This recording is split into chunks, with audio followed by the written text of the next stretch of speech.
ఈ రోజు వీడియోలో తెలంగాణ స్టైల్ మక్క గారెలు సింపుల్‌గా, ఈజీగా, టేస్టీగా ఎలా చేసుకోవాలో చూసేయండి.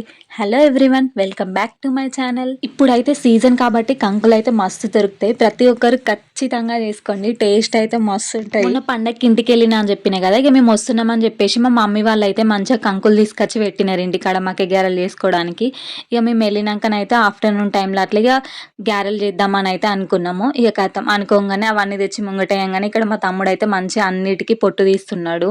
ఇక అన్ని పొట్టు తీసినాక మంచిగా అందరం కలిసి అయితే కూర్చొని ఒలుస్తున్నాము. మా తమ్ముడు చూడండి ఈడ ఎంత కష్టపడుతున్నాడో ఒలవడానికి. మా మమ్మీ వాళ్ళకైతే మస్తు దొరుకుతాయి కంకులు. ఎందుకంటే మా ఊర్లో అక్కడ చాలా మంది పెరన్లేస్తారు.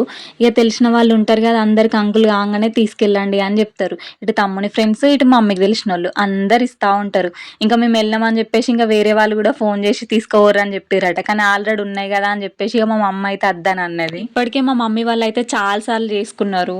మాకైతే అస్సలిక్కడ దొరికాయి. అందుకనే మా మమ్మ అయితే ప్రతిసారి సమ్మర్‌లో మాకైతే కంపల్సరీ పంపించేది. ఇంకా ఒలిచి మరీ పంపించేది ఇక్కడికి. కానీ ఈసారి ఆల్రెడీ 2 సార్లు మేము ఇంటికెళ్ళినాం గదా! ఇక అప్పుడే చేసేసింది మేమెళ్ళినామని. మంచిగా ఫ్రెష్‌గా మా పెరన్లకెళ్ళి తీసుకొచ్చి చేసుకుంటే టేస్ట్ అయితే మస్తుంటాయి. మా పని మేము చేసుకుంటానే మధ్యలో అయితే ఈ లడ్డుగాడు లేచిండు. మా చెల్లయితే ఇంక దానికి పనుందని చెప్పేసి మా ఇంటికాడ వదిలేసి పోయింది. ఇక లేచిండు కదా ఏడతాడని చెప్పేసి ఫ్రిడ్జ్‌లో థమ్స్ అప్ ఉంది తెచ్చుకోపో అని అంటే తెచ్చుకున్నాడు. ఫస్ట్ గ్లాస్‌లో పోసుకొని తాగిండు. ఇక మేము తాగుతామని చెప్పంగానే నేను ఇయ్య అని చెప్పేసి ఖతం డైరెక్ట్ ఎక్కడ తాగుతారా అని చెప్పేసి థమ్స్ అప్ బాటిల్‌నే పట్టుకొని తాగుతాండు లేవకున్నా గూడా. ఇక అంతల్నే మా చెల్లెకి ఫోన్ చేసి చెప్పంగానే లేచిండని అది కూడా వచ్చింది. ఇక వచ్చి అంతగనం తాగుకురా వద్దురా అని చెప్తే అస్సలే ఇంటలేడు కదా! నాది అని ఇంకొంచెం ఎక్కువనే తాగుతాండు గానీ పక్కనైతే పెడతలేడు. ఇక లాస్ట్‌కి ఈవినింగ్ తాగుతూలే అని చెప్పంగా పోయి ఫ్రిడ్జ్‌లో పెట్టేసి వచ్చిండు. ఇక మేమేం తెలవనట్టు మళ్ళీ అడిగినాం. లడ్డు, థమ్స్ అప్ ఏది అని అంటే మెల్లగా చెప్తాండు. ఫ్రిడ్జ్‌లో పెట్టినా, దాచిపెట్టినా, అక్కడ పెట్టినా అంటాండు. అయితే ఏమైందంటే ఆ పెట్టిరంగా ఫ్రిడ్జ్‌లో వాటర్ మిలన్ ఉండే అది చూసిండు. ఖతం ఇక కాయ్ అని జెప్తాండు. మాకేమో అస్సలు అర్థమైతలేదు ఏం జెప్తాండో. మేము థమ్స్ అపే అక్కడ పెట్టిండని మేము అనుకుంటాన్నాం. లాస్ట్‌కి అర్థమైంది. ఓహో! అందులో వాటర్ మిలన్ పెట్టుండే గదా! అది చూసినట్టున్నాడు అని జెప్పేసి మేము అనుకున్నాం. ఇగ వాళ్ళ అమ్మని పిలిచిండు. మమ్మీ దా కాయ తీసుకుందాం దా అనంటే అదేమో అస్సలు పోతలేదిగ. ఇగ మేమెవ్వరం పోతలేమని జెప్పేసి లాస్ట్‌కయితే వాళ్ళ పెద్ద డాడీని తీసుకొనయితే పోయిండిగ. వాళ్ళ పెద్ద డాడీ వాటర్ మిలన్ తీసియంగానే ఫ్రిడ్జ్‌లోకెళ్ళి ఖతం పట్టుకొనొచ్చిండు. ఇగ వాళ్ళ పెద్ద డాడీ మంచిగా ఎనకాల ప్లేటు, చాకు పట్టుకొని రాంగానే నేనే కట్ జేత్తా అని ప్లేట్‌లో వాటర్ మిలన్ పెట్టిండు. ఇగ కట్ జేత్తాండు. అరే వద్దురా చెయ్యి కట్ అయితదంటే అస్సలు ఇంటలేడు. మేము కట్ జేసి ఇత్తం ఇయ్యి అంటే ఇత్తలేడు. ఇగ లాస్ట్‌కు అటు ఇటు చేసి ఇగ మా చెల్లి అడగంగానే అయితే ఇచ్చిండిగ. చూడుర్రి అది లేవనే లేవది పట్టుకొని పోతా అని లేపుతాండిగ. ఇగ లాస్ట్‌కి మా చెల్లి కాయ తీసుకొని రా నేను కట్ జేసి ఇత్తా అనంగానే ఇగ లాస్ట్‌కయితే తీసుకుపోయిండు ఇగ దాని దగ్గరికి. ఇగ అదైతే కట్ జేసి ఇత్తాంది. ఆయన హ్యాపీనెస్ చూడండి అసలు ఫేస్ అయితే ఎట్లా ఎలిగిపోతుందో. ఇగ లాస్ట్‌కి కట్ జేసి ఇచ్చింది వాటర్ మిలన్ను. గింజలు తీసేయి అన్నాడు. గింజలు తీసి ఇచ్చింది. పాపం ఏంటి అంటే అది కొంచెం వైట్ కలర్ లాగా ఉన్నది. సో తిన్నాడు. తిన్నాక ఆయనకి నచ్చలేదు టేస్టు.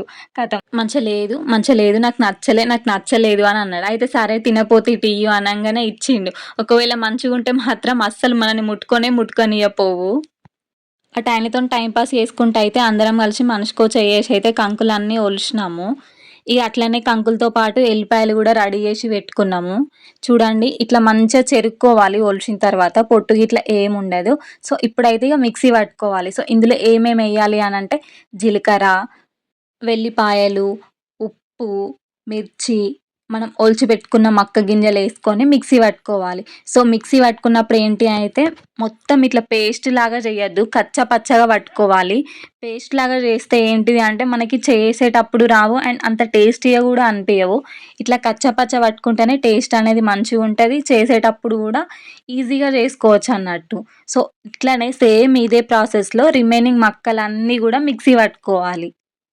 మక్కలన్నీ మిక్సీ పట్టుకున్న తర్వాత ఆ పిండిలో మనకి టేస్ట్‌కి తగ్గట్టు కారం, ఉప్పు, మంచిగా కట్ జేసి పెట్టుకున్న కొత్తిమీర, కరివేపాకు, వంట సోడా అన్నీ వేసుకొని బాగా మిక్స్ చేసుకోవాలి. ఇంకా ఉల్లాకు గూడా ఉంటే ఉల్లాకు గూడా యేసుకుంటే ఇంకా టేస్ట్ బావుంటది. పిండి మొత్తం అన్నీ మంచిగా మిక్స్ చేసి పెట్టుకున్న తర్వాత డీప్ ఫ్రైకయితే ఆయిల్ పెట్టుకోవాలి. ఆయిల్ పెట్టుకొని ఇట్లా వీడియోలో చూపిస్తున్న విధంగా కవర్ పైన గానీ, క్లాత్ పైన గానీ చిన్న చిన్న ముద్దల్లాగా తీసుకొని ఇట్లా చిన్న అప్పలాగా లైట్‌గా ప్రెస్ చేస్తూ చేసుకోవాలి. ఇక్కడైతే మా చెల్లి ఏస్తుంది. నేను కాలవడానికి రెడీగా గూసున్నా. ఇట్లా మధ్యలో హోల్స్ పెడుతుంది కదా, అది మన ఇష్టం, పెట్టుకుంటే పెట్టుకోవచ్చు, లేదంటే డైరెక్ట్ అట్లనే కూడా వేసుకోవచ్చు. కానీ మక్కయి గారెలు అంటే ఇట్లా హోల్ పెట్టుకొని చేసుకుంటేనే బాగుంటది అని నాకు అనిపిస్తుంది. ఈ చేసుకున్న అప్పాలన్నీ ఆయిల్‌లో మంచిగా ఫ్రై చేసుకోవాలి.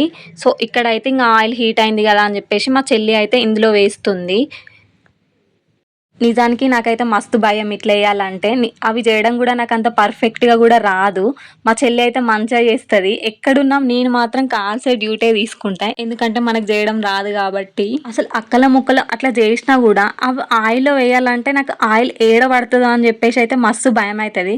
అందుకనే నేనైతే అస్సలు పోను వాటి దగ్గరికి. జస్ట్ అట్లా కూర్చొని కాలుమంటే ఎన్నైనా కాలుస్తా గానీ, చెయ్యమంటే అయితే నాతోనైతే అస్సలు కాదు. ఇట్లా గారెలు గానీ ఏమన్నా చేసుకున్నప్పుడు ఏంటిది అంటే లో ఫ్లేమ్ గానీ, మీడియం ఫ్లేమ్‌లో గానీ మాత్రమే ఫ్రై చేసుకోవాలి. హై ఫ్లేమ్‌లో పెడితే ఏంటిది అంటే పైన మొత్తం ఇట్లా మాడిపోతుంది. లోపల అట్లనే పచ్చి పచ్చిగా ఉంటుంది, ఉడకదు. సో అందుకని చెప్పేసి మీడియం గానీ, లో ఫ్లేమ్‌లో గానీ కాల్చుకోవాలి. మంచిగా 2 సైడ్స్ తిప్పుతూ బ్రౌన్ కలర్ వచ్చాక మాత్రమే తీయాలి. సేమ్ ఇదే ప్రాసెస్‌లో పిండి మొత్తం చేసుకోవాలి. కొంచెం పిండి ముద్ద తీసుకొని కవర్ పైన గానీ, క్లాత్ పైన పెట్టుకొని లైట్‌గా ప్రెస్ చేసుకొని ఒక హోల్ లాగా పెట్టుకొని మిడిల్‌లో మంచి ఆయిల్‌లో వేసుకొని డీప్ ఫ్రై చేసుకోవాలి అంతే. ఇక మేమైతే మాకు పనుంది బయటికెళ్ళేదని చెప్పేసి ఇంక మా మమ్మీకైతే అప్పజెప్పి అయితే పక్కకు జరిగినాం నేను మా చెల్లి. ఇక మా మమ్మ అయితే చేస్తుంది. ఇక మేము రెడీ అయ్యేలోపు మక్క గారెలు అయితే రెడీ చేసింది అన్నీ. చూసారు కదా, సింపుల్‌గా, ఈజీగా, టేస్టీగా తెలంగాణ స్పెషల్ మక్క గారెలు ఎలా చేసుకోవాలో.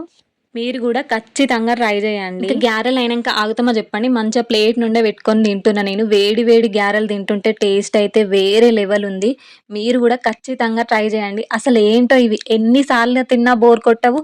తింటా ఉంటే ఇంకా తినాలి అని అనిపిస్తూనే ఉంటది. ప్లేట్ నిండా పెట్టుకొని తింటానని దిష్టి పెట్టకండి. యాక్చువల్‌గా బయటికెళ్దామని రెడీ అయినాము. ఇక గారెలయినాయి గదా, తినేసి వెళ్దామని జెప్పేసి ఆగినాము. ఇగో ఈళ్ళిద్దరు జూడండి, నేను వీడియో తీస్తున్నా అని జెప్పేసి ఎట్లా ఓవర్ యాక్టింగ్ జేస్తున్నారో. అరే లేట్ అయితంది రండి వెళ్దామనంటే అస్సలొస్తలేరు. ఒకటి ఒకటి అనుకుంటా తినుకుంటానే ఉన్నారు ఇద్దరు. ఇగ లాస్ట్‌కు నేను పట్టుకొస్తా బైక్ మీద తినుకుంటూ ఎళ్దాం పార్రి అన్నోళ్ళకి అప్పుడు స్టార్ట్ అయ్యిండ్రు. ఇంతే గాయ్స్, మన వీడియో అయితే అందరూ చూస్తున్నారు గానీ లైక్ చేయట్లేదు, కామెంట్ చేయట్లేదు, సబ్స్క్రైబ్ జేసుకోవట్లేదు. ప్లీజ్ జర సబ్స్క్రైబ్ చేసుకొని మన వీడియోస్కి అయితే లైక్ చేయండి. అండ్ మీకు ఎలాంటి వీడియోస్ కావాలో కింద కామెంట్ సెక్షన్లో కామెంట్ చేయండి. Thank you for watching this video. Bye.